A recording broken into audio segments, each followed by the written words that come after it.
Hello everyone, welcome to Matric Study Cell. এই ক্লাসটা based on agriculture in Indian economy, ভারতীয় কৃষিক্ষেত্র।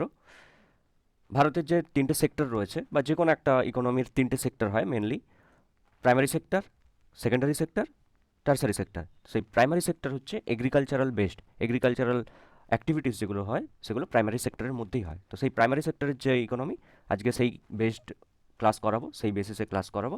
ওকে, চলো শুরু করা যাক। ভারতীয় কৃষিক্ষেত্র, ইন্ডিয়ান ইকোনমি বা ইন্ডিয়ান ইকোনমিতে এগ্রিকালচার বা প্রাইমারি সেক্টরের রোল কী কী রয়েছে না রয়েছে সেগুলি এই ক্লাসে জানবো। চলো শুরু করা যাক। ফার্স্ট পয়েন্ট যেটা রয়েছে, in India primary sector includes agriculture, forestry, fishing and animal husbandry. কী কী রয়েছে? এগ্রিকালচার মানে মেনলি যাকে আমরা ফার্মিং বা চাষ বলে থাকি, ফরেস্ট্রি, ফিশিং, অ্যানিম্যাল হাজব্যান্ড্রি পশুপালন। এই হচ্ছে চারটে মেন ফ্যাক্টর বা মেন ডিপার্টমেন্ট বলা যেতে পারে প্রাইমারি সেক্টরের বা এগ্রিকালচারাল সেক্টরের। এবার ফিচার্স দিয়েছি, ফিচার্স অফ এগ্রিকালচারাল সেক্টর কী আছে? First point, 16% share contributes to Indian GDP in 2019-20, whereas it was 55.4% of GDP 1950-51. After independence Indian economy agricultural based ছিল, এখন সেটা সেকেন্ডারি সেক্টর বা ইন্ডাস্ট্রিয়াল সেক্টর এবং টারসারি সেক্টর বা সার্ভিস সেক্টরে শিফট করে গেছে। তো এখন কন্ট্রিবিউশন কত ইন্ডিয়ান ইকোনমিতে? এখন জিডিপি, ইন্ডিয়ান জিডিপিতে এগ্রিকালচারাল সেক্টরের এখন পার্সেন্টেজ হচ্ছে 16%, যেটা স্বাধীনতার পরে বা 1950-51 ছিল 55.4%। নেক্সট পয়েন্ট যেটা রয়েছে, still now nearly 49% population depend on agricultural sector. এখনও অবধি প্রায় 50%-র কাছাকাছি লোক এগ্রিকালচারাল সেক্টরের উপরে জীবিকা নির্বাহ করেন এটা ইন্ডিয়ান ইকোনমিতে। তো বলাই যায় যে মানে এখনও অবধি ইন্ডিয়ান ইকোনমি এগ্রিকালচারাল বেসড আছে। বাকি 51% টার্সারি সেক্টর আর সেকেন্ডারি সেক্টরের ওপরে বেসড করে রয়েছে। তো সেখানে 59% পপুলেশন কত পার্সেন্ট জিডিপি হোল্ড করছে? 16%। তাহলে বোঝাই যাচ্ছে ইন্ডিয়ান ইকোনমিতে এগ্রিকালচার তেমন ডেভেলপ করতে পারেনি, বা ডেভেলপ হয়তো করেছে, আর একটু করার দরকার আছে মেবি। যাই হোক, next point, it is unorganised sector. Obviously unorganised একটু ঝুঁকি থাকে, ফিক্সড নয়। ইন্ডিয়ান ইকোনমির ইনকাম যদি, ইন্ডিয়ান এগ্রিকালচারাল ইনকাম যদি আমরা দেখতে চাই, তো ফিক্সড থাকে না, কোনো বারে বাড়ে কোনো বারে কমে। কারণ আমাদের ইন্ডিয়ান এগ্রিকালচার হচ্ছে দক্ষিণ পশ্চিম মৌসুমি বায়ু বা মনসুন সিজনের ওপরে ডিপেন্ড করে। Okay, next point, two types of crops আর ফার্মিং ইন ইন্ডিয়া। ইন্ডিয়াতে দু ধরনের শস্য চাষ করা হয়, একটা খারিফ, একটা রবি। আমরা মাধ্যমিকে পড়েই থাকবো। খারিফ শস্য কি বা খারিফ ক্রপস, সামার সিজনে যেটা চাষ করা হয় সেটা খারিফ, আর উইন্টার সিজনে যেটা চাষ করা হয় সেটা রবি। খারিফে কী কী রয়েছে? রাইস মেজ, সরগম, bajra, ragi, arhar, soybean, groundnut, cotton etcetera. আর রবিতে কী কী আছে? Wheat, barley, oats, chickpea or gram, linseed, mustard etcetera. এর উইন্টার সিজনে। Okay, next point, agriculture sector provides raw material like cotton, sugar cane, oil seed etcetera to different industries and also offers for expanding industry. এগুলো হচ্ছে commercial crops বলা হয়, যে ক্রপসগুলো বড় বড় industry রয়েছে বা ইন্ডাস্ট্রিতে ইউজ হয়, যে ক্রপসগুলো, তাকে কমার্শিয়াল ক্রপস বলা হয়, র মেটেরিয়াল হিসেবে ইউজ করা হয়। কটন হচ্ছে টেক্সটাইল, সুগার কেন হচ্ছে সুগার, অয়েল সিড হচ্ছে অয়েল এটসেট্রা এটসেট্রা। ঠিক আছে, তো সেটা হচ্ছে এগ্রিকালচার সেক্টর প্রোভাইড। আরেকটা দিয়েছে to different industry, okay, and also offer the expanding industry. আর বিভিন্ন ইন্ডাস্ট্রি যেমন ট্রাক্টর, হারভেস্টিং পাম্প, এই ইন্ডাস্ট্রিগুলো গ্রোথ হচ্ছে, যেহেতু এগ্রিকালচারালের গ্রোথ হচ্ছে। এগ্রিকালচারাল গ্রোথের কারণে ওই এগ্রিকালচার সেক্টরগুলোতে বা এগ্রিকালচার সেক্টরে হারভেস্টিং পাম্প, ট্রাক্টর মেশিন, তারপরে বিভিন্ন যেগুলো রয়েছে মেশিনারি, এগ্রিকালচারাল মেশিনারি, সেই সব ইন্ডাস্ট্রিরও ডেভেলপমেন্ট হচ্ছে, এটাই বলেছে। Okay, next point, agriculture and allied sector contributes to foreign trade nearly 13%। Foreign ট্রেডে 13% শেয়ার এ করে টোটাল এক্সপোর্টে। 2019-20, 2019-20 সালে 2.74 লাখ ক্রোর এই ভ্যালুর এক্সপোর্ট করা হয়েছিল ইন্ডিয়ান এগ্রিকালচার সেক্টর থেকে। যে প্রোডাক্টসগুলো প্রডিউস হয়েছে সেগুলো বিদেশে এক্সপোর্ট করে 2.74 লাখ ক্রোর। ওকে, near about 13%. Next point, the growth of agriculture sector helps to secure the food availability in India. In 1950-51 total food grains production was 52 million tons, whereas it is 305.43 million tons in 2021. 2020-21 সালে 305.43 million ton শস্য উৎপাদিত হয়েছে আমাদের Indian এগ্রিকালচারে। কতটা বেড়েছে? প্রায় 6 গুণ। ঠিক আছে, তো এটা হিউজ বেড়েছে। কেন বেড়েছে সেটা পরবর্তীকালে আসছি। ওকে, ফিচার্স তো হলো। নেক্সট একটা পয়েন্ট দিয়েছি, ক্লাসিফিকেশন অফ ক্রপস। এখানে টু টাইপসের ক্রপস তো দিয়েছি ফার্মিংয়ের বেসিসে, মানে সিজন ওয়াইজ কখন কোনটা চাষ করা হয় সেই বেসিসে দুটো দিয়েছি। আরও কিছু আছে ক্লাসিফিকেশন ক্রপসে। ফার্স্ট অ্যাগ্রোনমিক ক্লাসিফিকেশন কী কী আছে? সিরিয়ালস মানে দানা শস্য, যেগুলো দানার মতো দেখতে, rice, wheat, maize, barley, millet etcetera. Grain crops mainly vegetables, grain crops always আর ভেজিটেবলস। আর 3 নম্বর আছে ওয়েল সিডস, যেগুলো থেকে তেল পাওয়া যায় সেগুলো, groundnut, mustard, sunflower, linseed, sesame etcetera. নিচে আরেকটা পয়েন্ট দিয়েছি, fruits, different types of fruits. এটা অ্যাকচুয়ালি ফ্রুটস আলাদা করে দিয়েছি, বাট এটা গ্রেন ক্রপসের মধ্যে যায়। ওকে, গ্রেন ক্রপসের মধ্যে মেনলি 3 ধরনের, cereals, grain crops, oil seeds. Grain ক্রপসের মধ্যে ফ্রুটস যায়। ওকে, চলো, এই হলো কিছুটা বেসিক আইডিয়া বলা যেতে পারে। ওকে, নেক্সট পেজে যাওয়া যাক।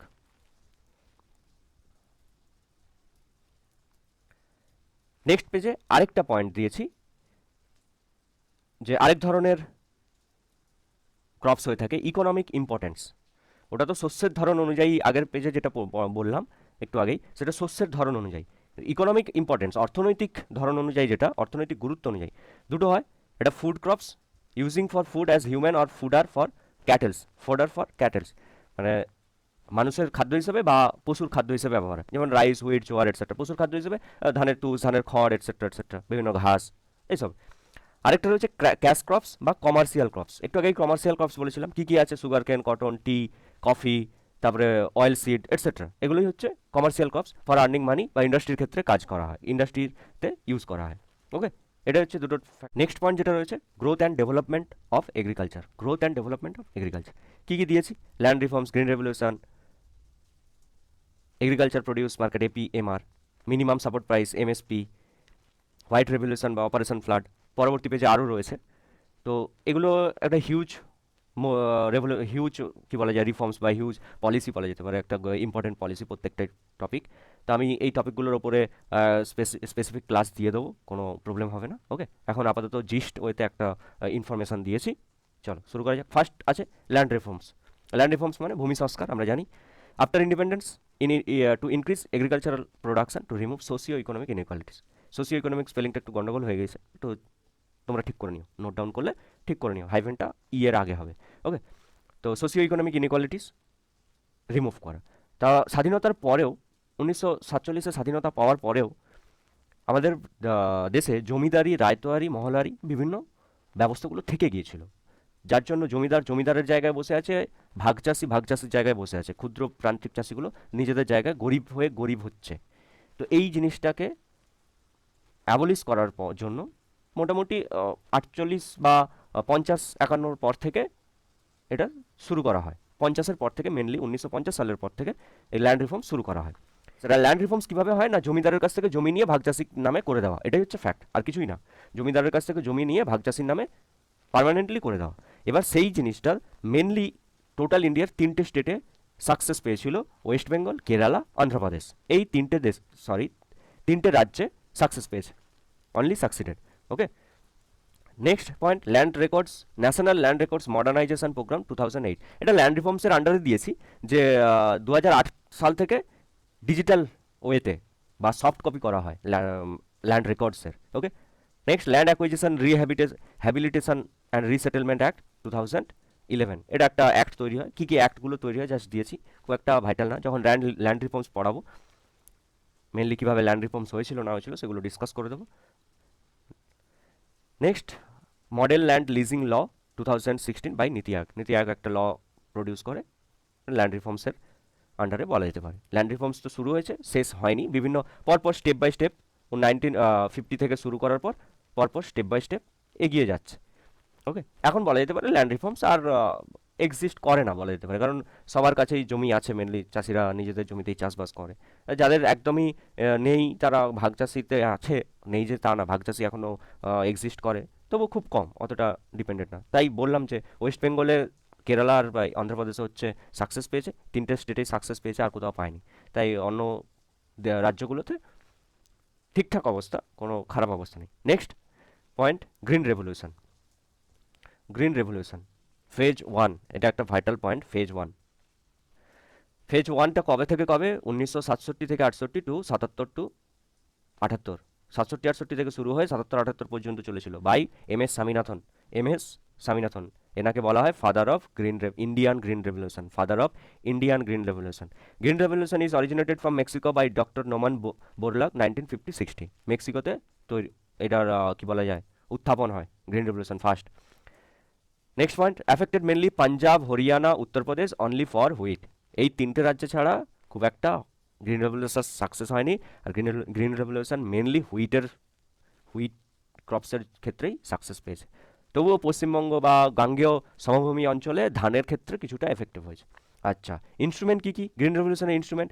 HYV seeds, high yield variable seeds, high yield variable বা variant seeds. Next, chemical fertilizer, last irrigation. এই তিনটে মেন ইনস্ট্রুমেন্ট ছিল গ্রিন রেভলিউশন। ওকে, চলো গ্রিন রেভলিউশনের ক্লাস দিয়ে দেবো, কোনো ব্যাপার না, আরও অনেক কিছু আছে এর মধ্যে, এটা তো জাস্ট জিস্ট ওয়েতে দিয়েছি। Next, agriculture produce marketing regulation, APMR act introduce mandi system. Mandi system কথাটা আমরা রিসেন্টলি খুব শুনেছি, ফার্ম বিল 2020, তাই তো? মান্ডি সিস্টেম অ্যাবলিশ করে দিয়েছে, ক্লাস দিয়ে দেবো। APMR, মান্ডি সিস্টেম আর ফার্ম বিল 2020 একদম মার্চ করে একটা খুব সুন্দর ক্লাস দিয়ে দেবো। তার সঙ্গে MSP, মিনিমাম সাপোর্ট প্রাইস কবে হয়? 1966-67-তে government of India has programme. Minimum support price কী জিনিস বলে দিই, যে চাষিদেরকে বা ওই মিডিল ম্যানদের কাছ থেকে বাঁচানোর জন্য একটা কৃষক বাজার বা একটা গভর্নমেন্ট রেগুলেটিং অথরিটি করে, যেটার আইন হচ্ছে agricultural produce marketing regulation act. তার মাধ্যমে গভর্নমেন্ট রেগুলেটিং যে অথরিটি, তার নাম দেওয়া হয় মান্ডি। সেই মান্ডিতে মিনিমাম সাপোর্ট প্রাইস, একটা মিনিমাম সাপোর্ট প্রাইস গভর্নমেন্ট ঠিক করে দেবে প্রত্যেক বছরের জন্য, যে এই দামে এই প্রোডাক্ট বিক্রি করা হবে। যেমন 1 কেজি গম, 1 কেজি ধান, বিভিন্ন যা আছে পার কেজিতে, বা যদি পিস হয় পিসে তো হয় না, কেজি বা কুইন্টাল, এই ওয়েটে মিনিমাম সাপোর্ট প্রাইস বা একটা প্রাইস নির্ধারণ করে দেয়, সেটাই হচ্ছে MSP। Okay, next, white revolution. White revolution হচ্ছে ডিরেক্টলি তো এগ্রিকালচার না, বাট এগ্রিকালচারাল সেক্টর, ডেয়ারি। কী আছে দেখে নিই। 1970 by Verghese Kurien and also national dairy development board, এটা 1965-এ বোর্ডটা তৈরি হয়। 1965, ভার্গিস কুরি, ওনার হাত ধরেই অপারেশন ফ্লাড বা হোয়াইট রেভলিউশন, কিসের জন্য? To increase production milk and milk products যাকে বলা যায়, মেনলি স্কিমড মিল্ক পাউডার, আমরা যেটা একদম চোখের সামনে যেটা দেখতে পাই, আমুল, আমুল যে গুঁড়ো দুধ আর বাটার, আমুলের বাটার, এই দুটোর জন্য, এই দুটোর প্রোডাকশন বাড়ানোর জন্যই অপারেশন ফ্লাড শুরু করা হয়। সেটাই দিয়েছি collaborate with Anand milk union limited. Anand milk union লিমিটেডটাই হচ্ছে আমুল, AMUL শর্টে আমুল, আর ফুল ফর্ম হচ্ছে আনন্দ মিল্ক ইউনিয়ন লিমিটেড। এটা গুজরাটের একটা ডেয়ারি কোম্পানি, এটা অনেক পুরনো, স্বাধীনতার পুরনো কোম্পানি, যেটা ডেয়ারি তৈরি করতো। তাকেই এক্সপ্যান্ড করা হয় গভর্নমেন্টের থ্রু দিয়ে, national dairy board, dairy development বোর্ডের মাধ্যমে। ওকে, এবার 3 ফেজ হয় এর মধ্যে, ন্যাশনাল হোয়াইট রেভলিউশনের 3টে ফেজ হয়। 70 থেকে 80, 1970 থেকে 80, 1981 থেকে 85, 1985 থেকে 96, 3টে ফেজ হয়। এই 3টে ফেজ চলে যাওয়ার পর 1998 সালে, পরের পয়েন্টই দিয়েছি, 1998 সালে India becomes the world's number 1 country in milk production. USA ছিল তার আগে, ইউএসএকে সাপ্রেস করে ইন্ডিয়া নাম্বার 1 হয়, এখন অবধি ইন্ডিয়া নাম্বার 1 আছে, ঠিক আছে? দেখে নি, ইন 2019-20 সালে India produce 198.4 million tons milk, that is 37% of global milk production. 19-20তে টোটাল গ্লোবাল মিল্ক যত প্রোডাকশন হয়েছে, তার প্রায় 37%, মানে ওই 500 something million ton total milk production হয়েছে, যেটা 190, প্রায় 200 মিলিয়ন টন ইন্ডিয়া একাই প্রডিউস করেছে। এই হচ্ছে অপারেশন ফ্লাড, আর কিছুই না। এই অপারেশন ফ্লাডেরও ক্লাস দিয়ে দেবো, ডোন্ট ওয়ারি। চলো নেক্সট পেজে যাওয়া যাক। Green revolution phase 2, March land reforms and green revolution. Land reforms মানে ল্যান্ড রিফর্মস যেগুলো হয়েছিল তার সঙ্গে গ্রিন রেভলিউশনকে মার্জ করে দিয়েছে, আর কিছুই না। এটা জাস্ট একটা মাইল্ড একটা এফেক্ট বলা যেতে পারে, মাইল্ড একটা পলিসি বলা যেতে পারে। কি করা হয়েছিল, যেটা এপিএমআর বলেছিলাম তাকে রিফর্মস করে এপিএমসি অ্যাক্ট করা হয় 2003-এ, এপিএমআর দিয়েছিলাম। আর এসেন্সিয়াল কমোডিটিস অ্যাক্ট তৈরি করা হয়, কিছু এসেন্সিয়াল কমোডিটিস তুলে দেওয়া হয়। National commission on farmers 2004 implemented agricultural renewal action plan through soil health, irrigation, credit and insurance, technology and marketing. এই 5টা ইনস্ট্রুমেন্ট নিয়ে এগ্রিকালচারাল রিনিউয়াল অ্যাকশন প্ল্যান করা হয়। কার মাধ্যমে? National commission on farmers 2004। এ হচ্ছে গ্রিন রেভলিউশন ফেজ 2, আর কিছুই নেই। ওকে, next farm বিল। একটু আগেই বলেছিলাম ফার্ম বিল, আমরা এমএসপির কথা শুনেছি, এমএসপি অ্যাবলিশ করে দিয়েছে এই ফার্ম বিলের মাধ্যমেই। 3টে ল মেনলি ফার্ম বিল, এটা অ্যাকচুয়াল অ্যাক্ট হয়ে গেছে, নিউ এগ্রিকালচারাল ল বা নিউ এগ্রিকালচারাল অ্যাক্ট বা এগ্রিকালচারাল অ্যাক্ট 2020 বা ফার্ম অ্যাক্ট 2020, যে যা খুশি বলতে পারো। এই অ্যাক্টের মাধ্যমে, এই অ্যাক্টে 3টে অ্যাক্ট রয়েছে, 3টে অ্যাক্ট মিলিয়ে একটা অ্যাক্ট। কী আছে? First act farmers produce trade and commerce promotion and facilitation act 2020। Farmers যে প্রডিউস করবে ট্রেড অ্যান্ড কমার্সের সুযোগ, এটাতেই হচ্ছে এমএসপি তুলে নেওয়া হয় আর মান্ডি তুলে নেওয়া হয়। ডিরেক্ট, মেনলি ডিরেক্ট ট্রেড করবে, ডিরেক্ট কমার্স করবে, ফার্মার্সের কাছ থেকে ডিরেক্ট কেনা হবে, মিডিলে আর কোনো পার্সন থাকবে না, মানে ডিরেক্ট কর্পোরেট কোম্পানি বা প্রাইভেট কোম্পানিকে ফার্মার্স বিক্রি করবে। ফার্মার্স নেক্সট রুলস বা act farmers empowerment and protection agreement, price assurance and farm services act. Actual ব্যাপারটা হচ্ছে অ্যাডভান্স এগ্রিমেন্ট করে নিতে পারবে ফার্মার্স কোনো একটা কোম্পানির সঙ্গে, যে অ্যাডভান্স এগ্রিমেন্ট করে তাকে পরবর্তীকালে প্রোডাকশন বিক্রি করতে পারে, যাতে প্রাইসটা ফিক্সড রাখতে পারে। ঠিক আছে, next essential commodities amendment act. যে এসেন্সিয়াল কমোডিটিস অ্যাক্ট আমরা একটু আগেই পড়েছি, সেটা অ্যাবলিশ করে দেওয়া, অ্যামেন্ডমেন্ট করা হয়, সেটা অ্যামেন্ডমেন্ট করা হয়, কিছু প্রোডাক্ট বাদ দেওয়া হয়, আর কিছুই নেই। ওকে, এই হলো ফার্ম বিল। ক্লাসে ফার্ম বিল, এমএসপি, এপিএমআর যেগুলো করাবো একসঙ্গে মার্চ করে একটা ক্লাস প্রোভাইড করে দেবো। নেক্সট রেভলিউশন দিয়েছি, all revolutions regarding agricultural sector.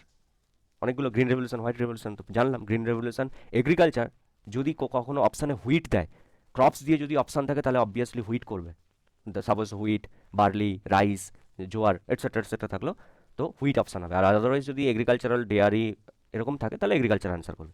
তো গ্রিন রেভলিউশন 1965 সালটা দিয়েছি, 1965। Agriculture mainly food grains, mainly wheat, specific crops যদি wheats. Okay, second white revolution milks and it products 1970। Blue revolution fishery 1960। Golden revolution horticulture আর honey mainly honey, golden revolution. Golden fibre revolution, এটা important, jute, golden fibre revolution jute. Silver revolution egg and poultry. Silver fibre revolution cotton. Yellow revolution oil seed. Red revolution meat and tomato. Pink revolution onion. Round revolution potato. Rainbow revolution total agricultural sector. Total agricultural সেক্টরে হচ্ছে rainbow revolution. সবগুলোই পড়বে, কখন কোনটা question দেবে ঠিক নেই। ডান দিকে দুটো পয়েন্ট দেওয়া রয়েছে, ডিসকাস করে দিই। Buffer stock, food grains like wheat rice and আর ব্রট sorry food grains like wheat, rice are bought by the Food Corporation of India, FCI, Government of India, at MSP, minimum support price from the farmers, and store in its granaries so that it can be used during floods, drought or the other emergencies when grain production is low. This excess stock is called buffer stock. মানে government কৃষকদের কাছ থেকে কিনে নিজের গ্যানারিতে storage করে রাখবে, ভবিষ্যতে কোনো এমার্জেন্সি টাইম এলে সেটা ইউজ করবে। সেটা কে করবে? Food corporation of India. কোন দামে করবে? মিনিমাম সাপোর্ট প্রাইসে করবে। এই হচ্ছে বাফার স্টক। আরেকটা দিয়েছি evergreen revolution by M S. Swaminathan. এই আইডিয়াটা দিয়েছেন এম.এস. স্বামীনাথন, যিনি হচ্ছেন father of Indian revolution. To obtain sustainability in agriculture through organic farming, integrated organic farming, integrated pest management, integrated nutrient supply and integrated resource management. 5টা পয়েন্ট: organic farming, integrated pest management, integrated nutrient supply, integrated resource management. Sorry, 4টে point. তো এই হচ্ছে evergreen revolution. Actually agricultural সেক্টরে বা এগ্রিকালচারালে sustainable development করা, কারণ কেমিক্যাল ইউজ করার পর বা পেস্টিসাইড ইউজ করার পর জমির ক্ষতি হচ্ছে, জল দূষণ হচ্ছে, সেই জন্য অর্গানিক ফার্মিং করা, এটাই আর কি, আর কিছুই না। ওকে, আশা করছি বোঝা গিয়েছে। ওকে, নেক্সট পেজে যাওয়া যাক। কি দিয়েছি? List of government schemes and programmes in agriculture. Government schemes and programmes in agriculture সেক্টরে গভর্নমেন্ট যে স্কিমগুলো চালু করেছিল বা করেছে, যেগুলো মেনলি চলছে, কিছু বন্ধ হয়ে গেছে, যেগুলো বন্ধ হয়ে গিয়েছে সেগুলো দিইনি, যেগুলো মেন খুব ইম্পর্ট্যান্ট ভাইটাল সেগুলো দিয়েছি, তার সাল দিয়ে, সালগুলো আসে আর কোন সেক্টরের জন্য বা এগুলো আসে। কিষাণ ক্রেডিট কার্ড 1998, কিষাণের কে ঋণ দেওয়ার জন্য একটা ক্রেডিট কার্ড। গ্রামীণ গ্রামীণ ভান্ডারণ যোজনা 2001 সালে, গ্রামীণ ভান্ডারণ যোজনা মানে গ্রামে গ্রামে একটা করে স্টোরেজ তৈরি করা হবে।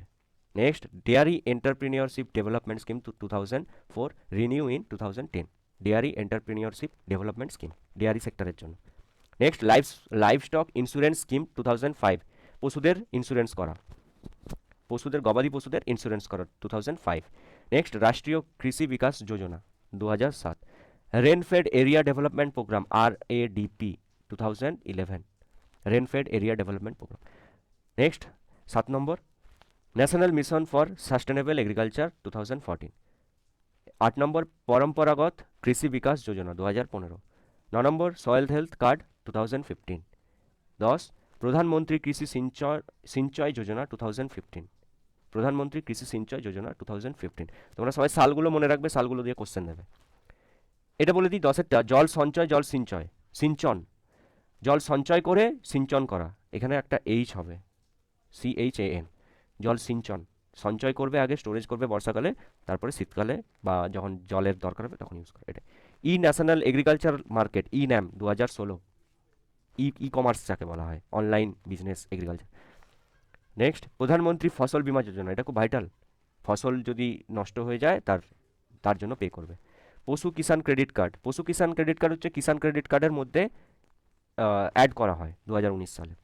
নেক্সট, প্রধানমন্ত্রী সম্মান নিধি যোজনা, প্রধানমন্ত্রী সম্মান নিধি যোজনা। নেক্সট, PM কুসুম, প্রধানমন্ত্রী কিষাণ ঊর্জা সুরক্ষা এবং উত্থান মহাঅভিযান, ঠিক আছে, পুরো ফর্ম, প্রধানমন্ত্রী কুসুম 2019।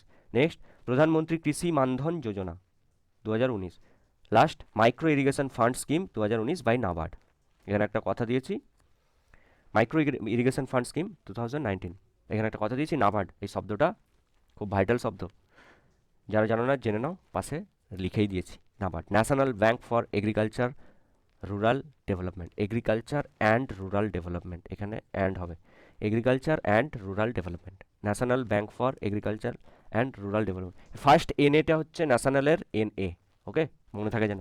Controlling by ministry of finance, government of India, established on 12 July 1982, headquarter in Mumbai, giving credit for agriculture and other rural economic activities. কী করে? এগ্রিকালচার সেক্টর এবং রুরাল সেক্টরে যে ইকোনমিক অ্যাক্টিভিটিগুলো হয়, মেনলি MSME বলা যেতে পারে বা কুটির শিল্প বলা যেতে পারে, সেই সেক্টরগুলোকে, বা ডেয়ারি ফার্মিং বলা যেতে পারে, তো বিভিন্ন এগ্রিকালচারাল যে অ্যাক্টিভিটিগুলো হয়ে থাকে তার জন্য লোন প্রোভাইড করে, ক্রেডিট দিয়ে থাকে, এই হচ্ছে ব্যাপার। ওকে, আশা করছি বোঝা গিয়েছে। চলো, ওকে, আজকের ক্লাসটা আশা করছি বোঝা গিয়েছে। Thank you. লাইক করো, শেয়ার করো, সাবস্ক্রাইব করো, টেলিগ্রাম চ্যানেলে জয়েন করতে পারো।